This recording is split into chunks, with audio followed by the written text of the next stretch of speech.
तो आप ये रीजन इसका कारण मान के चल रहे हो कि भाई अगर मराठा को इंडिया गठबंधन टिकट देता तो निकल सकती थी सीट। रोहतक से तो देखो आप इस बात से भी इनकार नहीं कर सकते कि हुड्डा का गढ़ रही है, और कहीं न कहीं अंदर खाने ये बात भी सामने आई है कि अरविंद शर्मा रोहतक से चुनाव नहीं लड़ना चाहते थे। आप भी सर्वे करके आए हो रोहतक के? हाँ। क्या लोग क्या कह रहे हैं अब की बार किसको जिताएंगे वहां से? क्योंकि अरविंद शर्मा का विरोध जितना हो रहा है, गाँव के अंदर जा रहे हैं तो लोग सवाल पूछ रहे हैं। अच्छा, अब की बार है ना, अरविंद शर्मा जब गांव में जाते हैं, एक महिला ने भी उनका काफी सारा विरोध किया। क्या ये ग्राउंड पे नहीं गए हैं 5 साल के अंदर?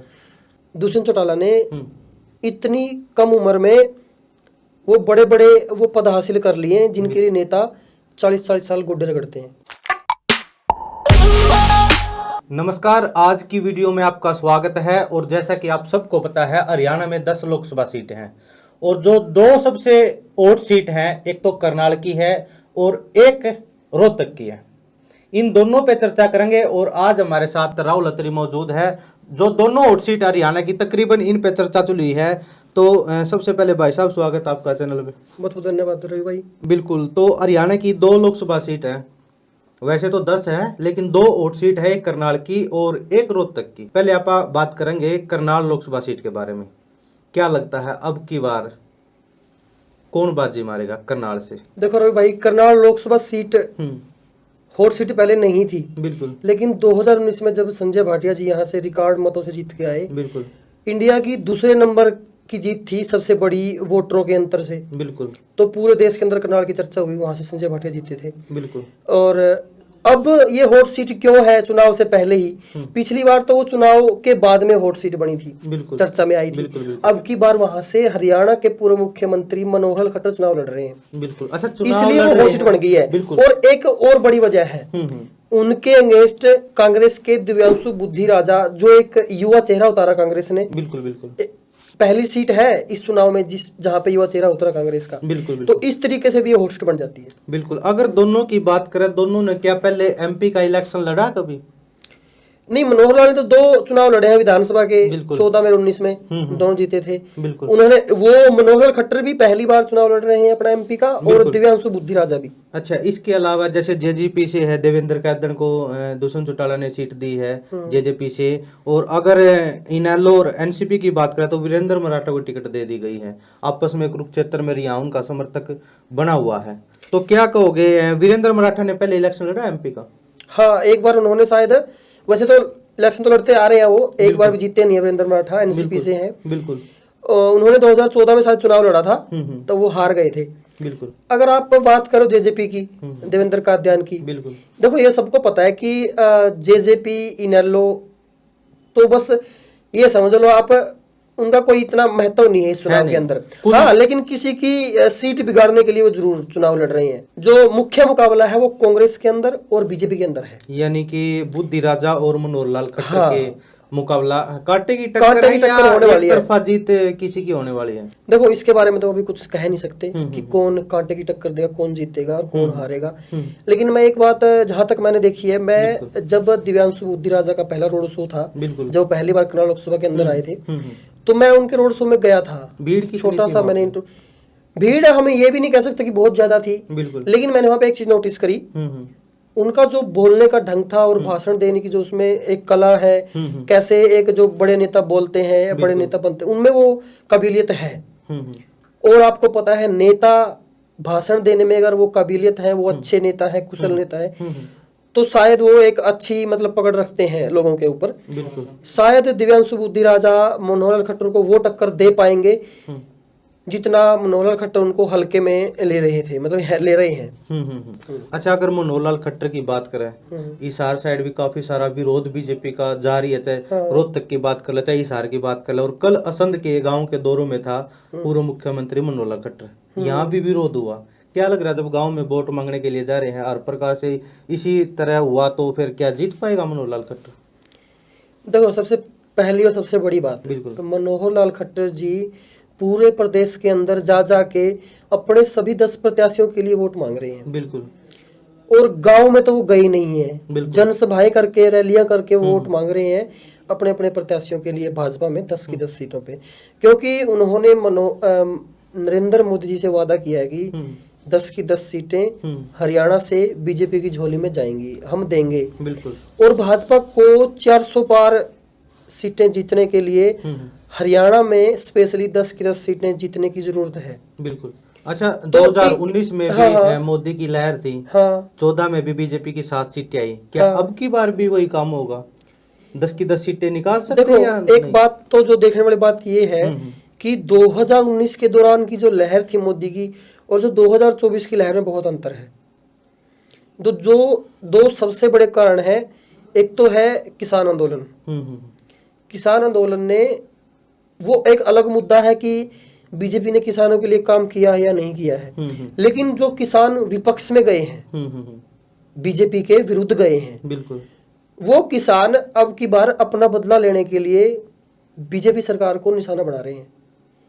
आपने देखा होगा पहले भी जो अब किसान आंदोलन 2.0 की जो बात कर रहे थे, पंजाब के किसान थे जो दिल्ली जाने के लिए आतुर थे, उनको रोका गया। बिल्कुल बिल्कुल। चंडीगढ़ में ही उनपे बॉर्डर लगा के उनको रोक दिया गया। तो वो बदला भी किसान इस तरीके से लेना चाह रहे हैं कि हम वोट की ताकत से बीजेपी को सबक सिखाएंगे। अच्छा, कल आप भी थे वहाँ हाँ, गांव में और मैं भी था। जिन्होंने विरोध किया ना वो कांग्रेस के थे, बोल भी रहे थे अगर हम हुड्डा को मुख्यमंत्री बनाना चाहते हैं। तो किसान कहे या हुड्डा समर्थक कहे उनको? देखो, इस बात को दो मायनों से आप देख सकते हो। बिल्कुल। एक कांग्रेस समर्थक और एक किसान। अगर आप किसान की सोचोगे तो वो अपनी जगह सही है। बिल्कुल। और विपक्ष होता ही है विरोध करने के लिए। बिल्कुल बिल्कुल। या फिर वो संसद में विरोध करे, या फिर वो जमीन पे विरोध करे। बिल्कुल। हो सकता है वो कांग्रेस के कार्यकर्ता हो सकते हैं, लेकिन इस बात से भी इनकार नहीं किया जा सकता कि बीजेपी के विरुद्ध आम लोग हैं। बिल्कुल बिल्कुल। जो अब की बार जो चुनाव है, लोकसभा का चुनाव, इसमें देखने को मिलेगा। अच्छा, जो बुद्धिराजों को टिकट दी गई है कांग्रेस की तरफ से, जो कांग्रेस के करनाल के लगा लो जो बड़े नेता है वो नहीं दिख रहे अभी तक कहीं भी, क्या कारण है? कहाँ पे नहीं दिख रहे? करनाल में, जैसे आपने अभी बताया तो देखो चुनाव शुरू नहीं हुआ है। आज नामांकन भरा गया है, वहां पे भी बड़े नेता नहीं आए हैं। नहीं आए हैं। वहां पे मेरी जानकारी के मुताबिक पूर्व मुख्यमंत्री भूपेंद्र सिंह हुड्डा गए हैं। जैसे असम से बात कर ले, गोगी जी यहाँ से विधायक है, वो भी नहीं गए हैं।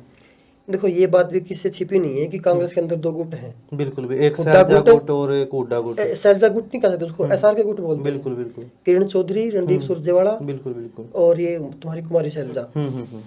तो कांग्रेस इन दो धड़ों में बटी हुई है।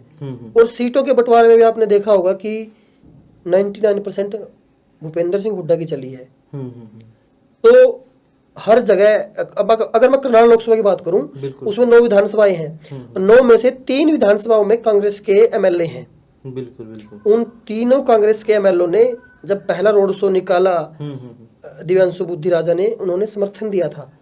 एक है असंध से शमशेर सिंह गोगी, समाड़खा से है धर्म छोक्कर साहब है, और इधर एक सीट और है इसराना की, बिल्कुल बलबीर सिंह वाल्मीकि है। तो उन्होंने समर्थन दिया था, ऐसी बात नहीं है। बिल्कुल। अच्छा, अगर वीरेंद्र मराठा की बात करें, ऐसा तो नहीं इन दोनों के बीच से वीरेंद्र मराठा सीट निकाल जाए? बता रहे हैं रोड समाज में काफी अच्छी पकड़ है उसकी। देखो ये इस बात से भी इनकार नहीं किया सकता कि वीरेंद्र मराठा की रोड समाज के अंदर बहुत बड़ी पकड़ है, लेकिन अगर आप जीत की बात कर रहे हो, उनके लिए थोड़ा सा कठिन है जीत, क्योंकि एक तो मनोहर लाल खट्टर है, एक दिव्यांशु बुद्धि राजा जो कांग्रेस की अब की बार लहर है जो लोगों में दिख रही है, और उसके ऊपर से वीरेंद्र मराठा का जीत जाना। देखो कांग्रेस के ना काफी ज्यादा समर्थक ना खुश है सीट से। हाँ भाई, बुद्धि राजा एकदम से कहां से लेके आ गए नए चेहरे को, मराठा को टिकट देते तो कांटे की टक्कर थी, अब कांटे की टक्कर नहीं है, अब तो मनोहर लाल खट्टर एक तरफा जीत हासिल करेंगे। तो आप ये रीजन इसका कारण मान के चल रहे हो कि भाई अगर मराठा को इंडिया गठबंधन टिकट देता तो निकल सकती थी सीट? बिल्कुल, लोग बोल रहे हैं ये बात, जब सर्वे करते लोग बोल रहे हैं वीरेंद्र मराठा को कांग्रेस की टिकट देनी चाहिए थी। देखो जो इंडिया गठबंधन है उसके अंदर जो टिकटों का बंटवारा हो गया था वो पहले ही हो गया था। बिल्कुल। हालांकि एनसीपी इंडिया गठबंधन के अंदर है, लेकिन हरियाणा के अंदर कांग्रेस, आपको पता है कि टिकट बंटवारे में बहुत अव्वल रहती है। वो टिकट इतनी आसानी से किसी को देती नहीं है, फिर भी कैसे न कैसे जुगाड़ करके आम आदमी पार्टी एक टिकट ले गई 75 से, जो उन्होंने सुशील गुप्ता को उतारा है। उसकी टिकट लेने के बाद तो सवाल पैदा ही नहीं होता था कि मराठा को टिकट मिल जाए, क्योंकि वो 60 पहले ही बन चुकी थी, टिकटों को लेकर बंटवारा पहले ही हो चुका था। भाई 9-1 का सिस्टम रहेगा आम आदमी पार्टी का और कांग्रेस का। बिल्कुल। एनसीपी का कोई आधार भी नहीं है हरियाणा के अंदर, अगर मैं बात करूं। बिल्कुल बिल्कुल। और इतने आधार न होने के कारण वो टिकटों में बंटवारा नहीं कर सकती कांग्रेस, ये सबको पता है। तो ये कारण था कि मराठा को टिकट नहीं मिल पाई। हालांकि हो सकता है वीरेंद्र मराठा नुकसान जरूर करेंगे, या फिर वो बीजेपी के वोटों का नुकसान करें, या फिर वो कांग्रेस दिव्यांशु बुद्धिराजा के जो वोटों का नुकसान करेंगे, नुकसान जरूर करेंगे। बिल्कुल। तो करनाल की तो हमने बात कर ली, अब बात है रोहतक लोकसभा सीट की। हाँ, सबको पता है पिछली बार दीपेंद्र हार गया था और अरविंद शर्मा जीत गए थे। अब की बार क्या माहौल है? दोबारा से वही है, बीजेपी ने अरविंद शर्मा को टिकट दी है और कांग्रेस ने दीपेंद्र हुड्डा को, और अगर जेजेपी की बात करें तो रविंद्र सांगवान को टिकट दे गई है। तो क्या लगता है वहां से क्या आ रहा है? रोहतक से तो देखो, आप इस बात से भी इनकार नहीं कर सकते कि हुड्डा का गढ़ रही है। बिल्कुल, हुड्डा का गढ़ पिछली बार भी था। नहीं, वो पिछली बार मोदी लहर के अंदर अरविंद शर्मा जीत गए थे, वो भी नाम मात्र वोटों से। कहाँ एक सीट के ऊपर हरियाणा में संजय भाटिया जी 6 लाख वोटों से जीते थे। बिल्कुल। कहाँ एक रोहतक से अरविंद शर्मा, जो पहले करनाल से कांग्रेस की तरफ से चुनाव लड़ते रहे अरविंद शर्मा, वहां पे रोहतक से दीपेंद्र हुड्डा से वो 7 से 8 हजार वोटों के अंतर से हारे थे। बिल्कुल। तो कहाँ 6 लाख वोट और कहाँ 7 हजार वोट। मतलब जीत कुल तो अरविंद मिला शर्मा के की कांटे की थी। हाँ, टक्कर है। और वो भी मैं आपको बताऊं कहाँ से हारे थे। जो कोसली विधानसभा क्षेत्र है रोहतक के अंदर, वहां से वो पीछे रह गए थे दीपेंद्र सिंह हुड्डा। रोहतक से तो वो जीत ही गए थे, ये समझ लो आप। और अगर मैं 2024 की बात करूं, बिल्कुल, दीपेंद्र हुड्डा पिछले लगभग 3 से 4 महीने से मेहनत कर रहे हैं। बिल्कुल। पूरे रोहतक के अंदर घर घर जाके वोट मांग रहे हैं वो, रोज हर दुकान पे जाके, हर दिन प्रोग्राम कर रहे हैं। और कहीं न कहीं अंदर खाने ये बात भी सामने आई है कि अरविंद शर्मा रोहतक से चुनाव नहीं लड़ना चाहते थे अब की बार। हाँ, तो टिकट क्यों दी गई फिर इसको? टिकट वो बीजेपी जाने क्या उन्होंने प्लान बनाया, कैसे क्या किया उन्होंने। और ये बात भी जब जेजेपी और बीजेपी का गठबंधन टूटा, तो ये बात भी सामने आई थी कि बीजेपी रोहतक की सीट को पहले ही हार मान के बैठी हुई है। इतना आसान नहीं होगा बीजेपी के जीतना रोहतक के अंदर, लोकसभा में। तो वहां से भी हो सकता है कि भाई बीजेपी ने पहले ही हार मान ली और एक हारा हुआ कैंडिडेट वहां पे उतार दिया हो। बिल्कुल। आप भी सर्वे करके आए हो रोहतक के। हाँ। क्या लोग क्या कह रहे हैं अब की बार किसको जिताएंगे? वहां से ज्यादा परसेंटेज किसकी है? कहीं न कहीं मुझे लगता है अब की बार दीपेंद्र सिंह हुड्डा वहां से जीत रहे हैं। जीतेंगे वो तो एक अलग बात है, लेकिन कांटे की टक्कर रहेगी या एक तरफा जीतेंगे? जहां तक मेरा परसेप्शन है ना, टक्कर नहीं होगी अब की बार कांटे की। टक्कर नहीं है। टक्कर नहीं है, एक तरफा दीपेंद्र सिंह हुड्डा। मेरा मतलब पूरा हरियाणा ये बोल रहा है। बिल्कुल। क्योंकि अरविंद शर्मा का विरोध जितना हो रहा है, गाँवों के अंदर जा रहे हैं तो लोग सवाल पूछ रहे हैं। और ये भी बड़ी बात है रोहतक के अंदर कि हुड्डा के कट्टर समर्थक बहुत ज्यादा है। बिल्कुल बिल्कुल। जो कट्टर समर्थक है वो हुड्डा को जितवाएंगे। और अगर रोहतक से बात करें, जेजेपी उम्मीदवार है जो रविंद्र सांगवान, उसका क्या कुछ रहने वाला या वैसे ही खाली टिकट दे दी है बस? एक बात आप देख के चलो, दुष्यंत चौटाला ने एक बयान दिया था बिल्कुल कि मुझे अभी 40 साल राजनीति और करनी है। तो उनको ये चुनाव लड़ना बहुत जरूरी था अपनी पैठ बनाने के लिए हरियाणा के अंदर। बिल्कुल। क्योंकि वो दुष्यंत चौटाला ने इतनी कम उम्र में वो बड़े बड़े वो पद हासिल कर लिए हैं जिनके लिए नेता 40-40 साल गोड्डे रगड़ते हैं। बिल्कुल बिल्कुल।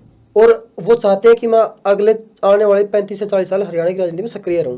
बिल्कुल। तो इसी चाहत के साथ उन्होंने इस लोकसभा में अपने प्रत्याशी उतारे हैं।